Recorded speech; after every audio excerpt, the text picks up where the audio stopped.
Global TV y TVmática presentan.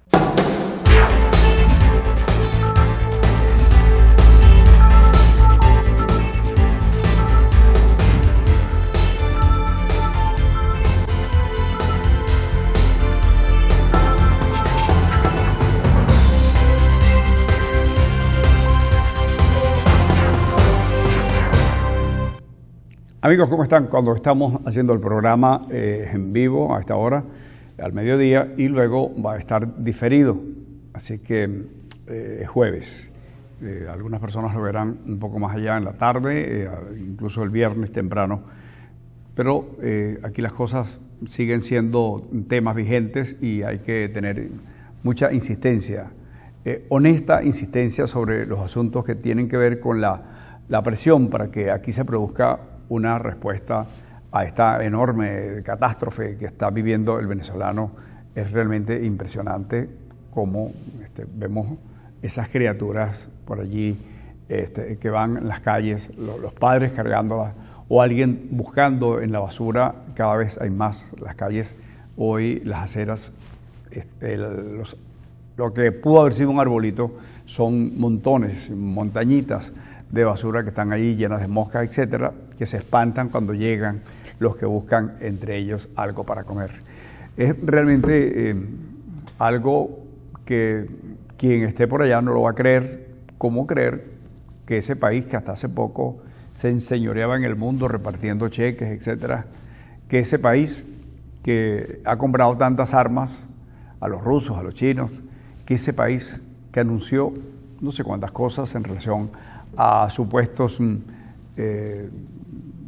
relación al petróleo, a tener muchas reservas, a ser el país de mayor reservas del mundo y tener además el arco minero, tener todas esas riquezas, han venido a menos. Hoy somos una especie de pordioseros del mundo. Las cosas que se viven son realmente terribles y yo creo, sigo insistiendo y lo hacemos de una manera responsable, lo que nos corresponde como periodistas, como ciudadanos, como seres humanos que tenemos la sensibilidad para poder reaccionar frente a esta catástrofe y que parece no tener término. El término está en la solución política y ello radica en que se pongan de acuerdo los distintos factores, porque uno lee las cosas y ve cómo insisten en que, bueno, descalificar, etcétera. Y hay una pelea de gatos entre los llamados sectores de la oposición, que si la MUO, que si Frente Amplio, y por supuesto los alegres viajeros que están en el mundo haciendo cosas algunas veces seguramente interesantes, de buena fe, pero no están pasando ni una milésima de lo que hoy viven los venezolanos, los que están aquí o los que estamos aquí. Entonces, por esto son dos cosas que podrían no coincidir. Los que estamos en este día a día y vemos cómo la pobreza crece, cómo la complejidad se agiganta en el área asistencial, el tema del trabajo, las empresas ya, las que quedan, pues no disponen del personal, la gente se va simplemente. Esta mañana me decía un familiar que le informaron que del banco, un banco privado, una señora le dijo, no, hoy ustedes tienen que hacer la cola, pero son los viejitos, porque esta caja, esta y esta, eso es en San Francisco o la Coromoto, esos cajeros se fueron. No hay quien quiera trabajar. Porque ¿quién va a trabajar por un paquete de harina de maíz al mes? Más o menos sería el equivalente. Cuando se anuncia esos rimbombantes incrementos, bueno, le vamos a dar 10 millones a los policías porque son muy chéveres. Le dieron 2 paquetes de harina de arroz o maíz.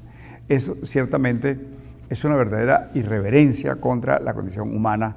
Es una mamadera de gallo, esto no puede continuar, tienen que ponerse de acuerdo y entender aquellos exóticos que piensan que están en un mundo como que idealizado, en una cápsula donde va a pasar lo que ellos quieran. No, aquí hay unas condiciones de diversidad, aquí hay chavistas, aquí hay gente que está indiferente, aquí hay gente antichavista, gente dentro del gobierno que está dividida, que no quiere a Maduro, otros sí quieren a Maduro. Algunos creen que está haciendo lo correcto, pero es que hay una guerra económica, etcétera. Algunos creen que se va la luz porque hay un sabotaje y cayeron no sé cuántos pajaritos sobre el tendido eléctrico. En fin, Hay una mezcla de cosas que tienen que ver con mentiras, ingenuidades, etc. Pero el dirigente no se puede equivocar.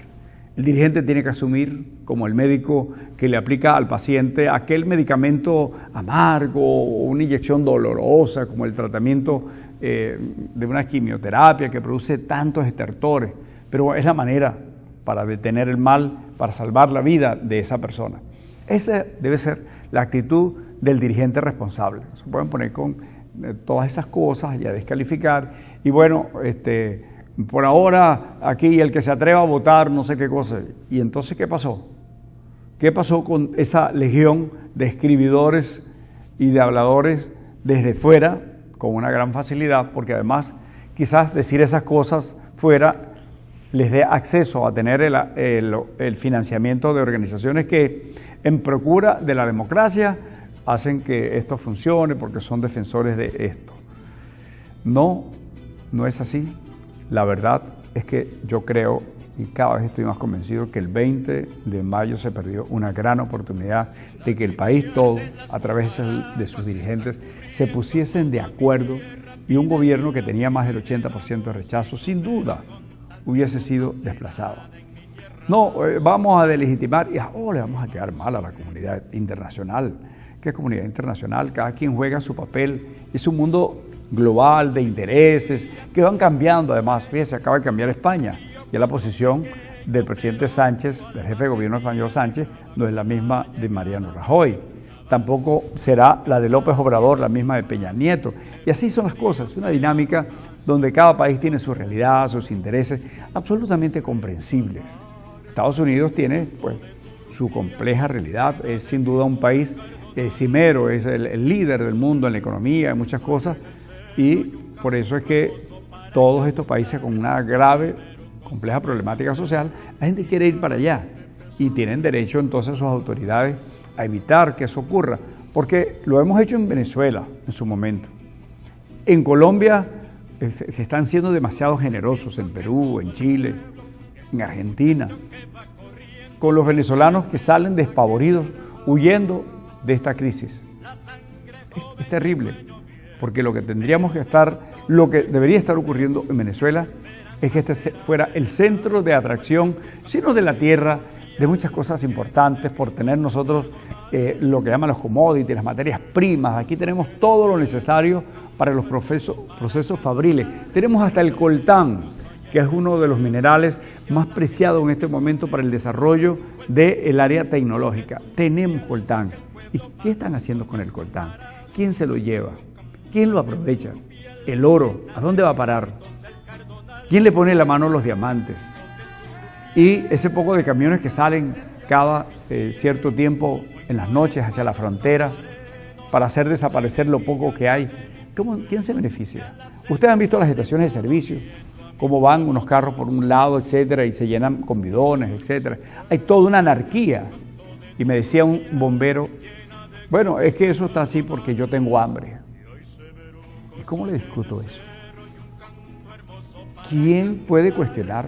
Porque ciertamente él, todos tienen hambre. Todos los venezolanos tienen un nivel complejísimo de problemas que antes no hubo, porque este país podía tener sus habitantes, la medida de su capacidad adquisitiva, pues en la bodeguita, para vivir al día y comprar, si no la mitad de una porción de mantequilla. Así pasaba.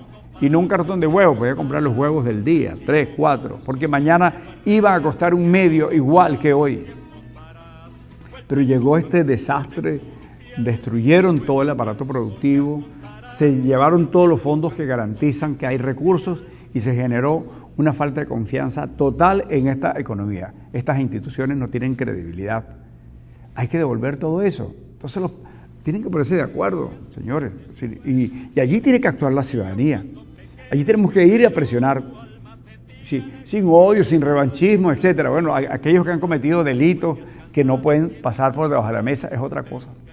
Y yo les he insistido, ahí está viviendo Colombia este proceso que es muy importante, muy cuestionado, es ciertamente doloroso ver sentado en una mesa un criminal que asesinó, que puso bombas, que secuestró, que traficó drogas, pero que es una guerra de 50 años, lo ves es un acto donde se está imponiendo la discusión para construir la paz y buscar entonces cómo resolver con leyes transicionales, etcétera, todo esto.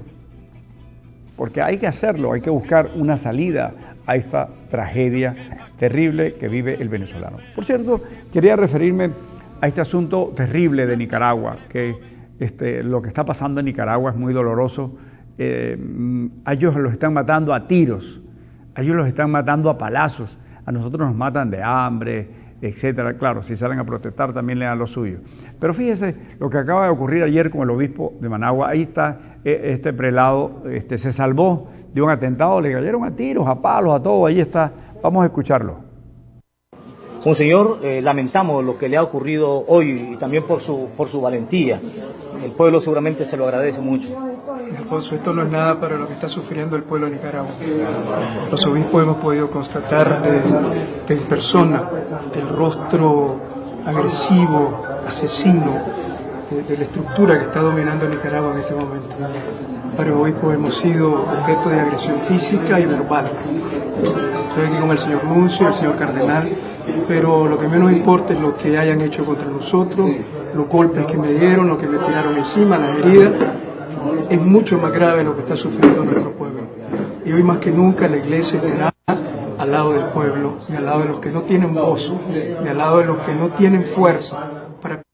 Bueno, esa es una actitud responsable, es una actitud honesta, coherente, de quien se para en el púlpito a hablar de Dios, de la solidaridad, de la lucha por los demás, de la entrega por los demás, y lo hace. Ese es el obispo que ayer fue objeto de golpes, de disparos, y él dice eso no es nada en relación a lo que le está pasando a la gente de varias ciudades. En este caso, creo que se llama Moimbo, que está a unos 30 kilómetros de Managua. Es una ciudad pequeña de artesanos, sobre todo de indígenas, de zapateros, hacen artesanías para el turismo. Los masacraron, pero se resistieron, armaron con palos, con cosas, con pólvora casera, maneras de defenderse de una jauría de delincuentes enviados por estos señores que no quieren salir del poder, la señora Murillo y su marido. Están masacrando al pueblo de Nicaragua y el mundo se está enterando de estas cosas. Hay que volver la cara hacia esa realidad. Los países sometidos a estas cosas no pueden quedarse solos. Tiene que haber solidaridad. El mundo tiene que construir otros mecanismos para evitar que esto ocurra, porque siempre construye entonces constituciones donde el que sale a protestar es un terrorista.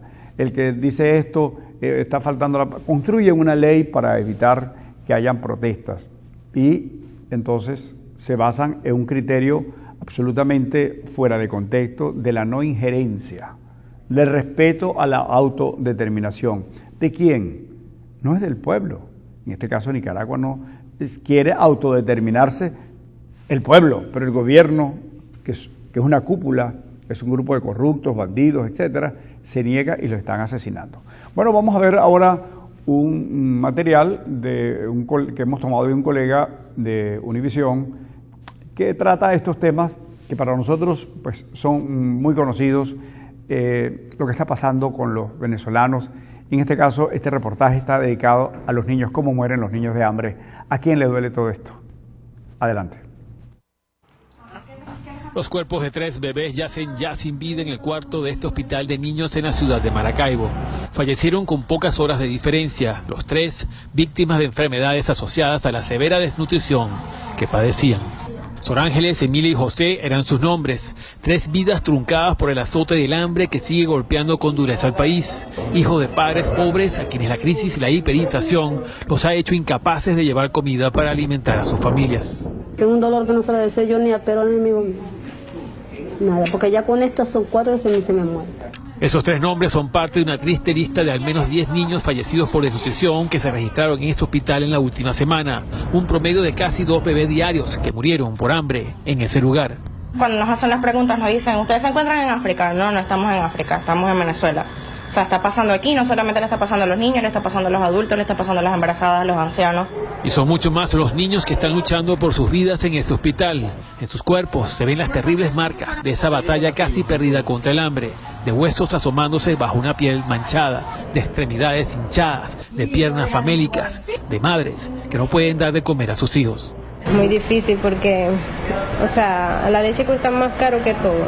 Y todo en medio de un hospital que no puede ayudarles mucho porque también es víctima de la crisis y está carente de casi todo, sin medicamentos, sin insumos y en medio de las protestas de su personal. Un cuadro de hambre que se profundiza disparando las tasas de mortalidad por desnutrición y que ya alcanzó el tercer lugar como una de las primeras causas de muerte en Venezuela. Informes recientes destacan un promedio de muertes de 25 personas diarias vinculadas a la desnutrición, sobre todo en ciudades pequeñas e intermedias donde el impacto de la crisis es mayor y donde el acceso a los alimentos es más restringido. En Caracas, Venezuela, Francisco Urreistieta, Univisión.